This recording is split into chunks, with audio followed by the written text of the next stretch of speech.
If any of you are smart, you will listen and learn that God, all-powerful, does what is right.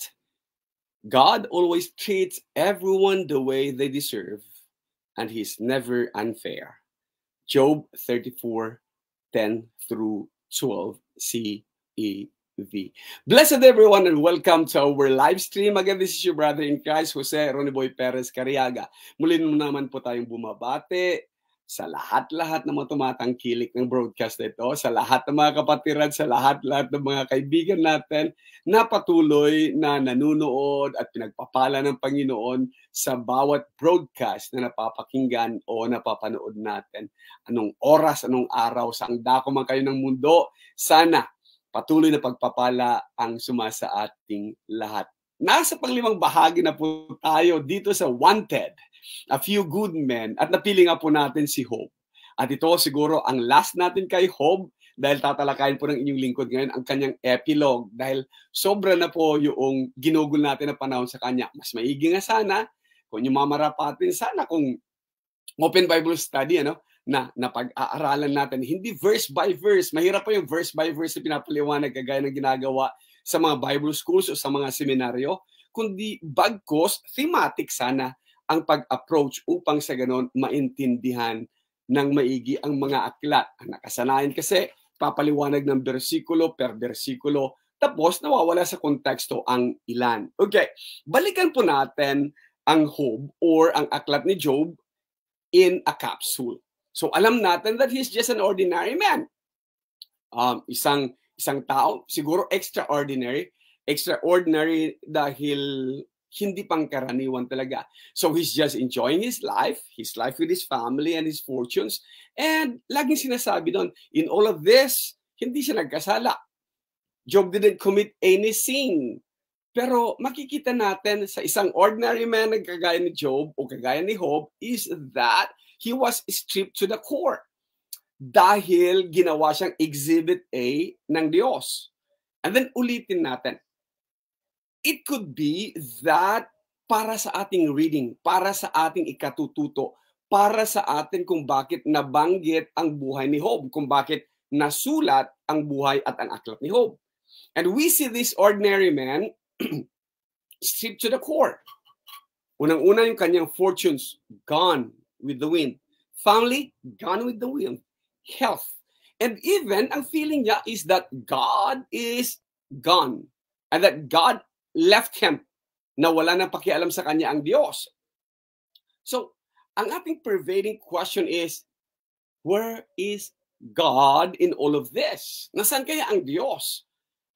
Para kay Job at sa kanyang pakikipagtalastasan sa kanyang tatlong mga magigiting na mga kaibigan, maging 4 ang mga yan, sinasabi lang, God must have been angry with you, Job, because you did something wrong. Or God must be punishing you for something you have committed na talagang grave na sin.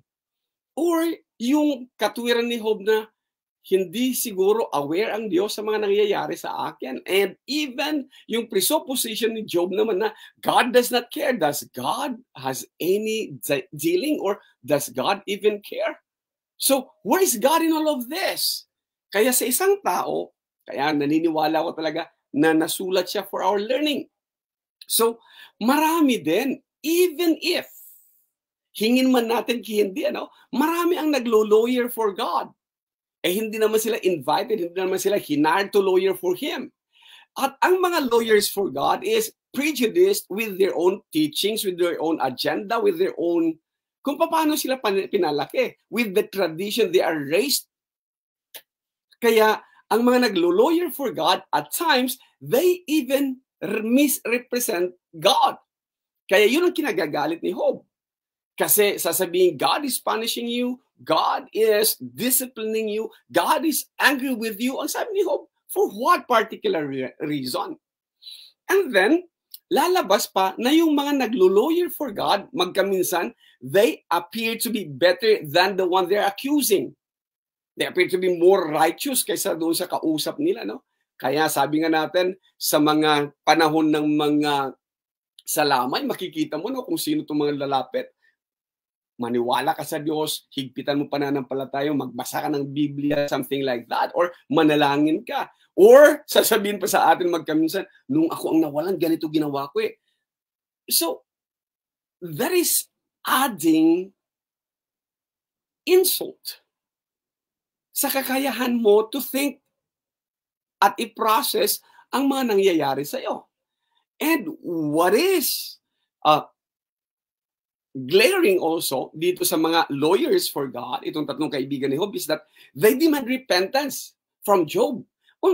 Si Job, hindi siya aware. Paano ko magsisisi sa bagay na hindi ko alam?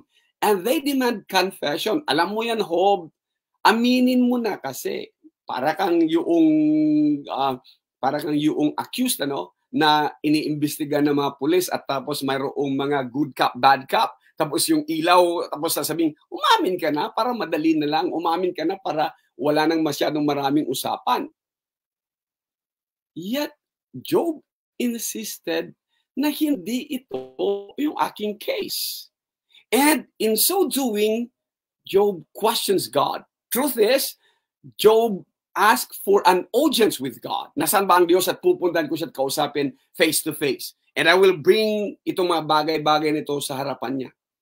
So that must have been yung mga prequel na nasabi ni Isaiah wherein God says, "Come now and let us reason together." So it is God inviting now people.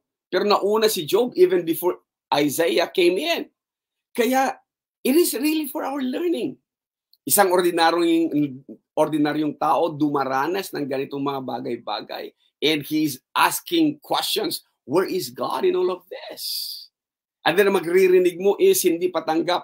Kagaya ko noong nawala ang tatay ko, ang daming nag-lawyer for God. And I was really, and kahit na yung mga nag-pre-preach, kahit na yung mga nung pumanaw din ang isa sa mga mahal ko sa buhay, pinsan ko, isipin mo yan, every congregation halos gusto mag-preach. Para saan? And every preacher gustong marinig, para saan? And hindi nagbasa ng Job ang mga yun eh. And they've been telling this and that.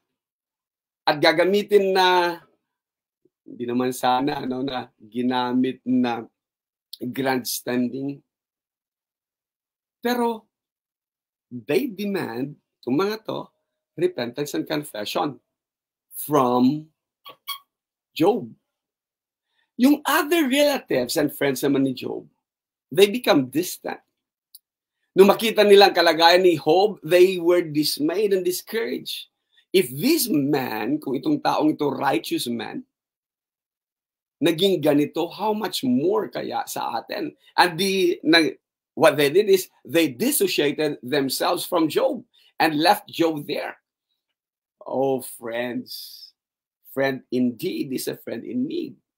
Pero they just can't associate with Job, thinking that he must have done something awful to deserve such. Again, yung thinking na naman na you are being punished, you must have done, these are consequences of the sins, these things that are happening to you are punishment from God, or consequence of your sin, or that God, and you blame God for such. Kaya para hindi madamay, they become distant. So yung paggalang nila kay Job dati-rate, na hinihingi ni Job, that before old men listen, before everyone looks for him, for guidance, for encouragement, for help sa mga helpless. This time, nung nasa pinakababang parte siya ng buhay niya, nawala lahat-lahat yon. At napakasakit nga nun. Sino bang hindi magkakaroon ng mental anguish o di magkakaroon ng depression sa ganung karanasan? Meron siyang physical pain, emotional pain, mayroong false accusations that is floating and being heard sa lahat-lahat, pero false accusations kasi hindi niya matanggap. And there is alienation from his own family, brothers and sisters and relatives, even from his servants, and even from his friends. At itong tatlong ito are the closest of all friends that he got, and they are even accusing him of committing something that is awful and that God is doing justice for him. Sino hindi magkakaroon ng mental anguish with that? Kaya nga sabi natin, depression is a low mood that lasts for a long time, affecting everyday life, and he is being affected. It is often triggered by a mix of genetic, psychological, environmental factors. At dito nakita natin, show that the risk of becoming depressed can be increased by life events, yung mga nawala sa kanya, family, health, fortune. At even the wife na inaasahan niya na magbibigay sa kanya ng moral support, nagsasabing, curse God and die. Death of a loved one, physical illness or abuse from friends, telling him, Job, you must have committed something awful. And you need to learn it. You need to repent it. You need to confess it. Or confess it. Pero wala eh. Hindi maintindihan talaga ni Job. So what will be Job's scene? Makikita natin yan sa later part. Realization na lang na part yon. So let's move again and continue with our study. Yung theodicy o yung argument that a holy God will allow this, or whatever argument in theodicy came short. Hindi niya talaga pwedeng ipaliwanag yan because in the first part, God never asked anyone to lawyer for him. Yung prosperity gospel na siyang ginagamit ngayon, when you obey God, everything will be bed of roses. Or yung tinatawag nating righteousness with benefits. Na to become righteous, you must be obedient with God. At para maging maganda ang buhay mo, prosperity is that you should be doing this and that. Mali. Doktrina ni Satanas yun eh. Ni-reverse nga lang. But here, sa aklat ni Job, makikita natin that the sovereignty of God being explained. Where is that? Hindi mo maiintindihan ito kung babasahin mo lang yung last na chapter. Kaya ko kayo dinala muna that he suffered this much upang makita natin that reading yung mga last chapters nito, particularly nasa 34 hanggang 42 tayo ngayon, we'll be dealing with 42. Makikita natin yung God's sovereignty dito kay Job. And how is that? 42 verse 2 says, Job realized that no one can oppose you. Job was addressing God. Lord, after it was explained to him that God made all of this. Were you there, Job? Were you there? Can you do this? Can you do that? Sa creation pa lang, at sa mga creatures pa lang ng Panginoong Diyos, hindi mo nga kayang gawin itong mga bagay-bagay na ito, Job. Just like the Leviathan or just like yung mga mighty creatures that God made. Can you put a hook on them? Can you put a harpoon on them? And the answer is no way. So, hindi mo nga kayang gawin yan. How much more doon sa may lalang sa kanila? That is yung argumentation ng Diyos. Hindi mo kaya, hindi mo maipaliwanag how they came, hindi mo maipaliwanag yung mga mountain goats. Basic things hindi mo maipaliwanag, and then you kept on asking me this and accusing me that. Later na-realize ni Job, teka nga muna, Lord, no one can oppose you. Because you have the power to do what you want. Oo nga naman. Sovereignty of God. He can do everything He wants, when He wants, why He wants. Yun lang. Kaya sabi na ni Job, you ask why I talk so much when I know so little? Di ba? Naiintindihan na ngayon. Lord, sorry. I have talked about things that are far beyond my understanding. At ito puro haka. Ito ay palagay ko. Well, hindi oobra. I have talked about things that are far beyond my understanding and may have accused God of being, paborito ng mga Gen Z, nonchalant or being not so involved with my life, or being distant, or being dissociate. Presumptions. Sa kaisipan na limited na kaisipan ng tao, we try to explain things. Pero yung sovereignty of God, kailangan alam natin that He has the power to do what He wants. Period. That's the realization. And that realization is God owes no one explanation or apology. Kaya nga, the potter or the clay or the pot, hindi niya pwedeng sabihin, why did you make me this way? Kaya yung nilalang, hindi niya kayang sabihin sa lumalang sa kanya, bakit ako ganito? Bakit ginawa mo akong ganito? And then here comes lahat-lahat halos ng discipline, psychology, sociology, anthropology, papaliwanag. Kasi ganito yon. God owes no one explanation or apology. Period. That's sovereignty. Kasi kung magpapaliwanag pa siya sa atin, He is no longer sovereign. Kung magpapaliwanag pa siya sa atin na ginawa ko yan kasi parusa ko yan sa'yo, hindi pwede. Tayo namang mga tao, kailangan natin to appease us at kailangan natin sa ating peace of mind, kailangan may paliwanag. Kasi nasanay tayo sa cause and effect. Nasanay tayo na kapag kami nangyari, may paliwanag. God is not like that.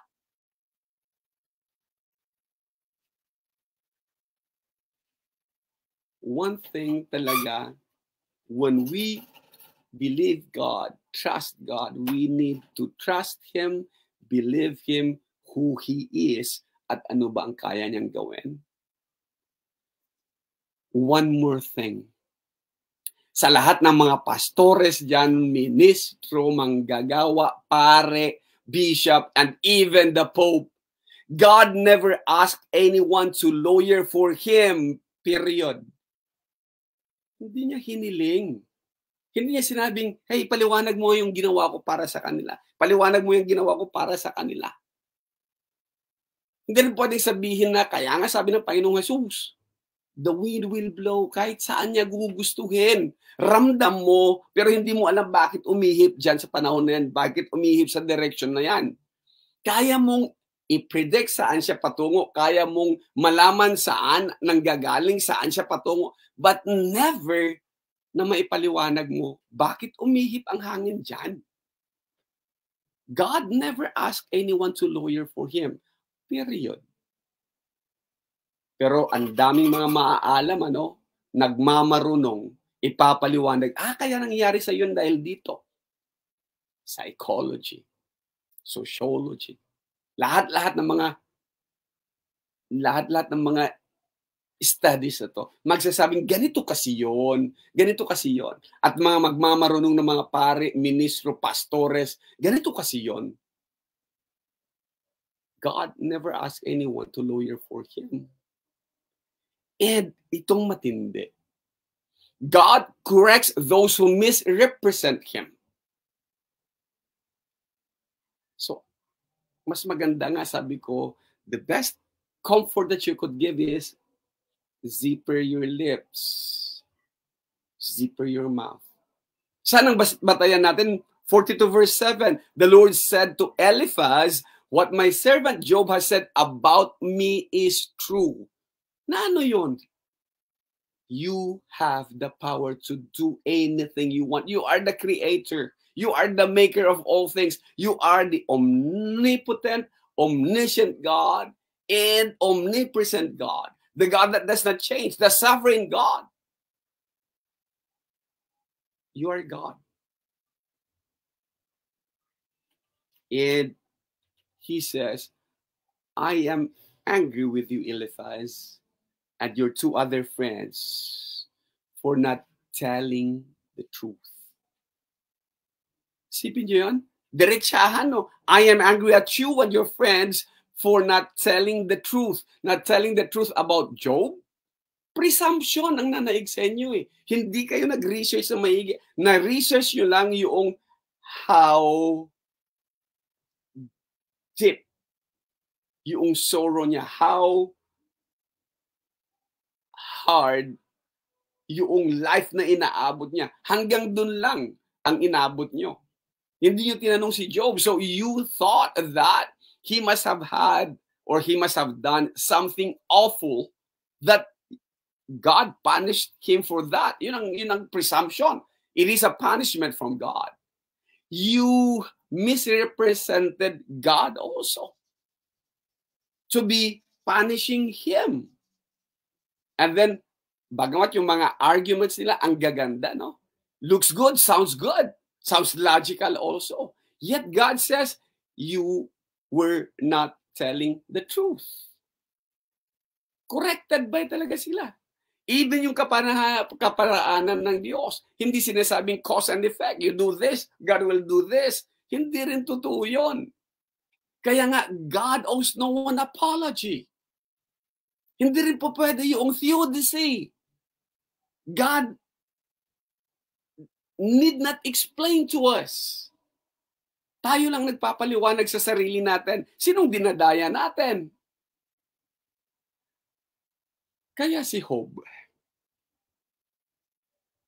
when everything was made clear, Job said, and one needs to understand this from the point of view of phenomenology.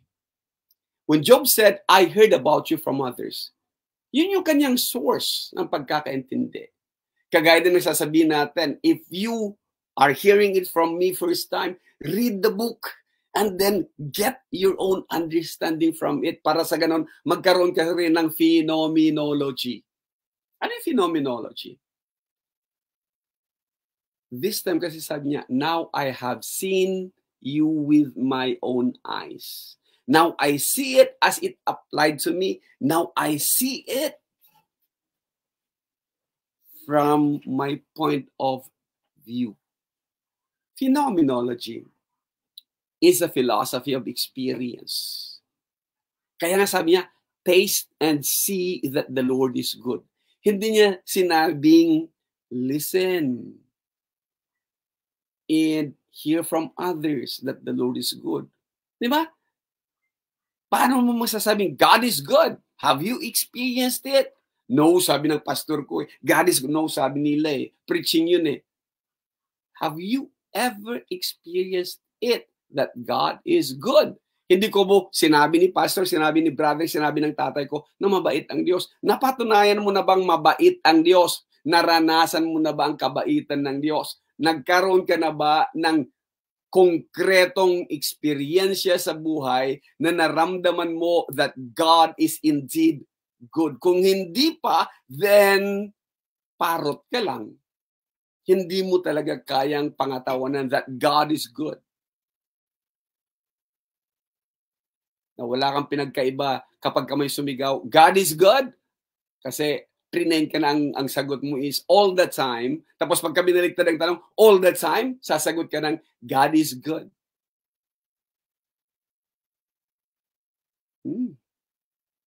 Phenomenology. The ultimate source of all meaning and value. Ang lahat-lahat ng pakahulugan, lahat-lahat ng kahalagahan ng isang bagay is the lived experience of human beings. Yung naisabuhay mong karanasan. Mabait ba ang Diyos? Yes. When? Noong ganito ako, ito ang ginawa ng Diyos. Hindi ko kailangan dito ngayon yung testimony na magkaminsan sasabihin, walang-wala po kaming ulam, tapos yun pong pusa namin nagnakaw ng ulam sa kapitbahay, dinala po niya sa aming hapag at nagkaroon kami ng ulam. Hindi yon. Pero yung pagiging totoo natin, lived experiences.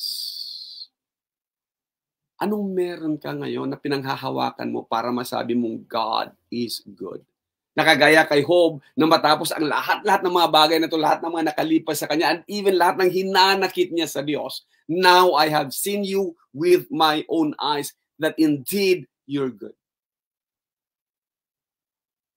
That is from the eye of faith. At marami sa atin Kristiyanong naturingan, manggagawang naturingan, ministrong naturingan, pastor na naturingan, pare na naturingan, hanggang theory lang ang kayang ibahagi. Hindi kayang ibahagi, hindi nila kayang gawing to make the invisible visible. Kaya andun pa rin yung underlining theme natin, making the invisible visible. How do you know that God is good? I have experienced it. Before, I have only heard it. Now, I have seen it with my own eyes. Add to that, Job, I have tried and tested it, and it worked. Phenomenology.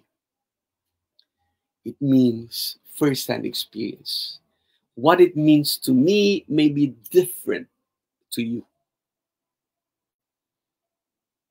Unang-unang maranasan mo muna upang sabihin mong been there, done that.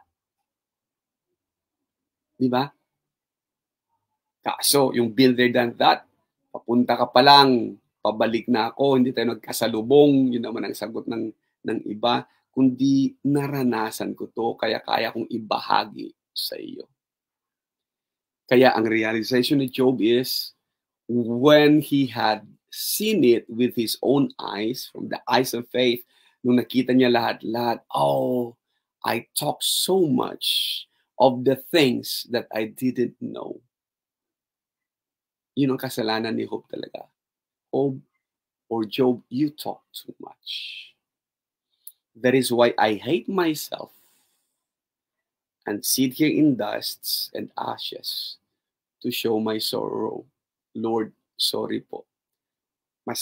Misrepresented you. Sorry. Sovereignty of God. His self-righteousness was exposed. Nung sabihin niya, no, God doesn't care, no, God doesn't see, no, God, and a lot of things. At yung sasabihin niyang, I demand an audience with God upang ipamukha sa kanya itong mga bagay-bagay na to. That self-righteousness is being exposed dito sa aklat ni Job.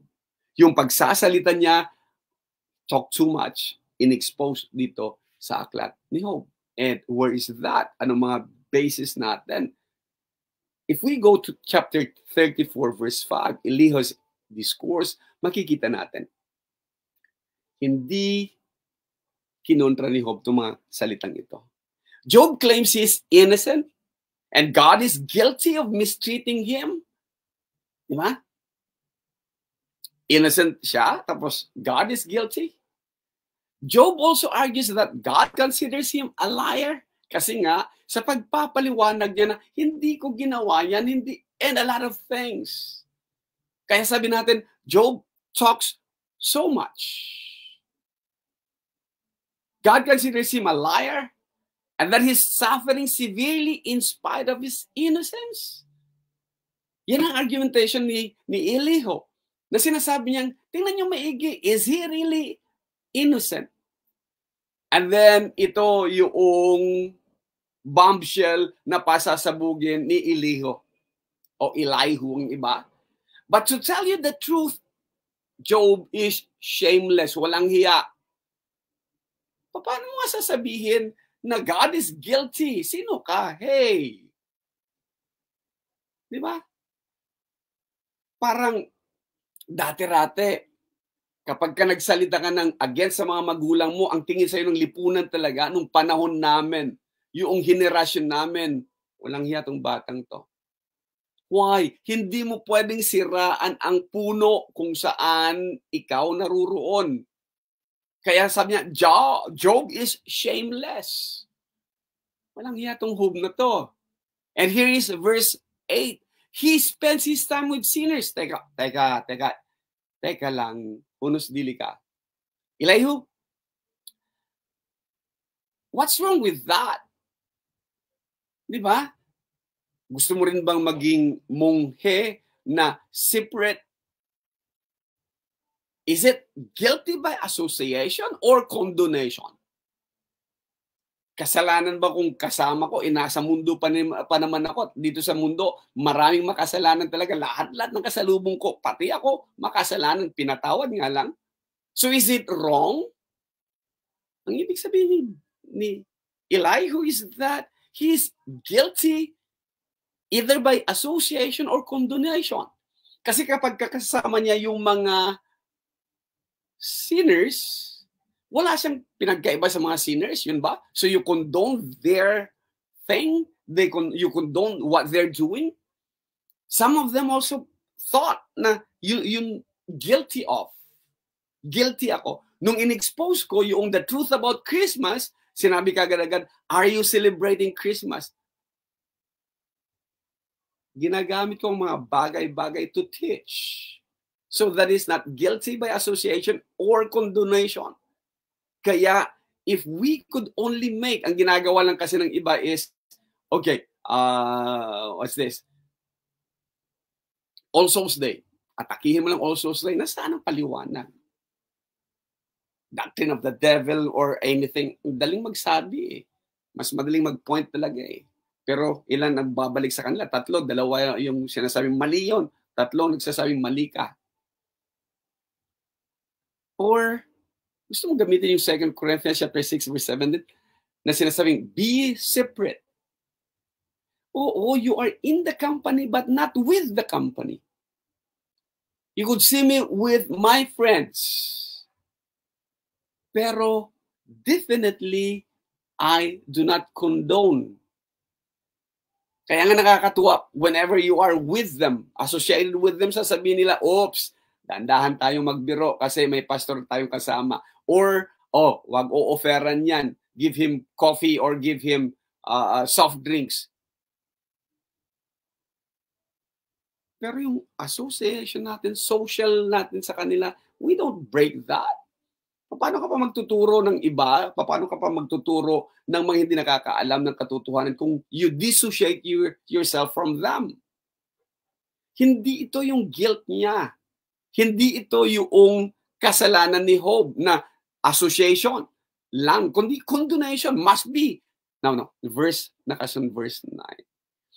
Why is he guilty that he spends his time with sinners? Because he said it doesn't pay to please God. Walang benefit. Anong ibig sabihin ni Elihu? Job, you've been associated with sinners, you've been spending time with sinners, and indirectly, you've been proclaiming that it doesn't pay to please God. Wala din kaibahan yung maging tama ka o mali, maging righteous ka o hindi. Siguro yun ang sinasabi niya sa kanila dahil siguro tinatanong siya, Job, saan ba galing itong mga bagay-bagay na to? Kaya ka ba nagiging mayaman dahil righteous ka? Kaya ka ba nagiging mabuti or mabuti ang buhay mo dahil mabuti ka? And sinasabi ba ni Job na, hindi tama yun.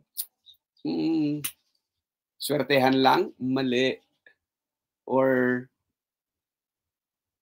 luck, mali pa rin. So indirectly, sinasabi niya, it doesn't pay to please God.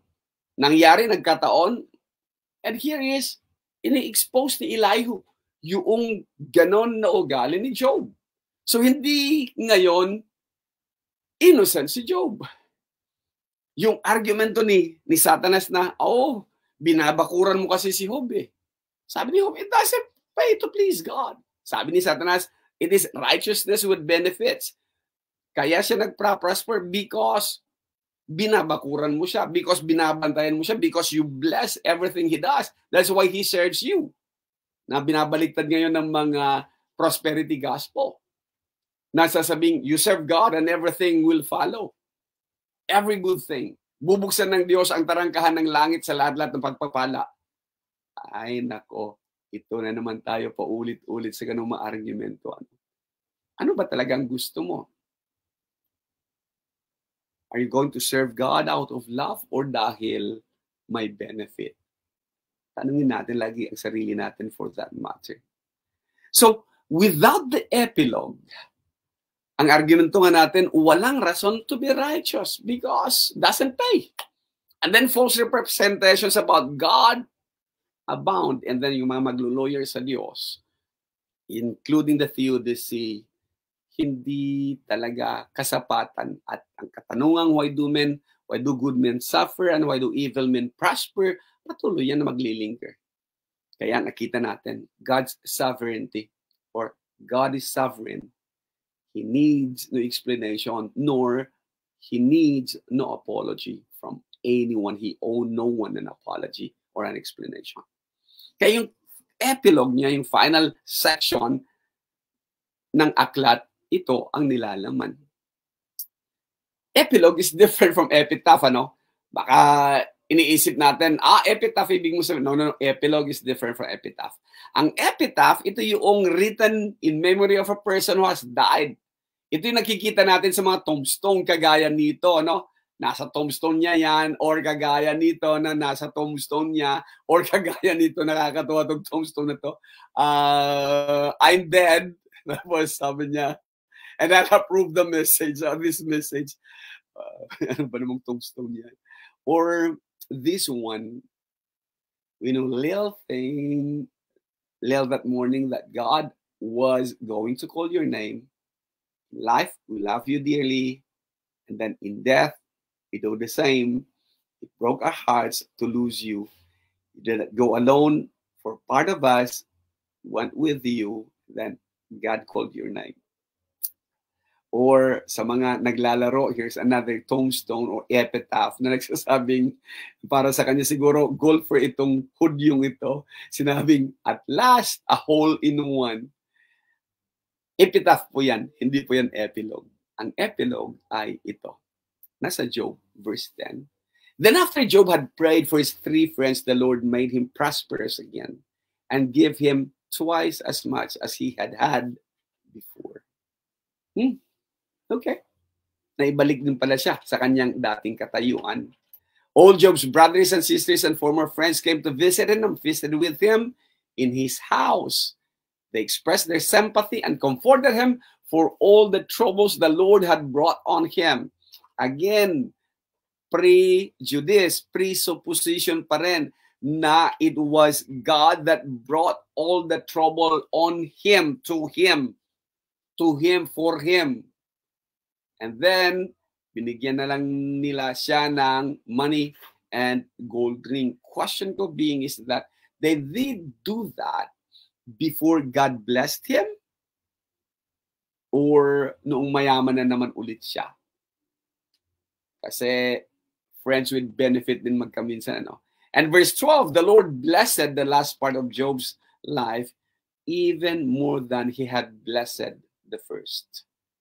And enumerated kung gaano na kadami ang kanyang pag-aari. And Job lived 140 years after this. After ng lahat ng pinagdaanan niya, anumang edad niya noon, he lived another 140 years. Ilang generation yun? 4, 8, 12, 16. Halos 4 na generation pa. No? Long enough to see his grandchildren and great-grandchildren hanggang sa 4 generations, ang sabi ng ibang mga versions.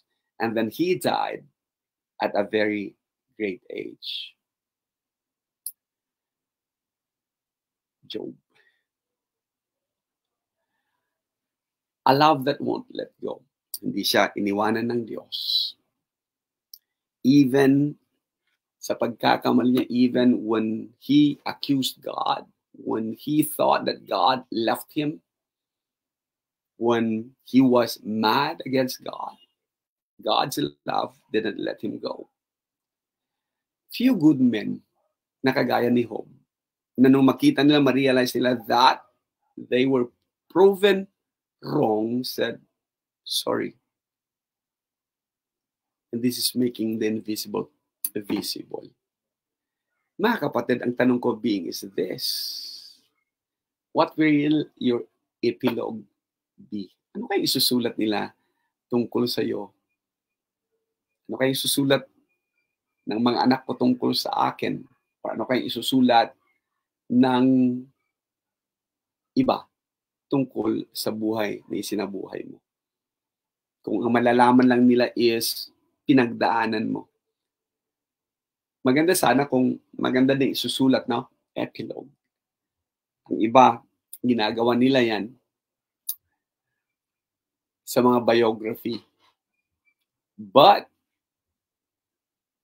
we can make our epilogue and live with that. So good na makita natin yung buhay na pinagdaanan ni Job. Again, mga kapatid, sa susunod na pagkakataon, hanap na naman tayo ng few good men. Sino kaya susunod na isang dakilang tao na mapagkunan na naman natin ng leksyon?